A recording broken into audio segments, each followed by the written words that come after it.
Media ప్రజల సమస్యల మీద, రాజకీయ నాయకులు చేసే దాన్ల మీద పోరాటం చేయకుండా ఈ సినిమా హీరోల కుటుంబ విషయాలు, వాళ్ళ పర్సనల్ లైఫ్ విషయాలు, ఇప్పుడు 'మోహన్ బాబు' మంచు ఫ్యామిలీ గురించి వాళ్ళ కుటుంబ విషయాలు మస్తు ఉంటాయి. ఎందుకంటే వాళ్ళ పర్సనల్ దాంట్లో కూడా ఇంటర్ఫియర్ అయ్యి చేస్తున్నది. ఇట్లా ప్రతి దాంట్లల్లో కూడా మీడియా ఇన్వాల్వ్ అవుతుందన్నమాట.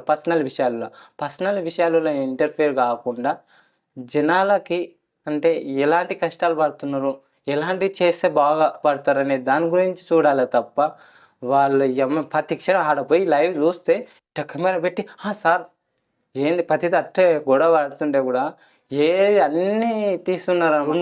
ఇండ్లు పోయి కూడా ఏం చేసే కథలు కూడా మీడియా తీసేస్తుంది. ఉన్నది లేనట్టు, లేనిది ఉన్నట్టయితే రాసి పెట్టేస్తున్నారు. దీనివల్ల ఎంత సఫర్ అవుతారంటే వాళ్ళ కుటుంబాలు, వాళ్ళకు పర్సనల్ లైఫ్ ఉంటాయి, వాళ్ళకు బాధలు ఉంటాయి, అన్నీ ఉంటాయి. కుటుంబ విషయాలలో కూడా మీడియా తల దూర్చవద్దు.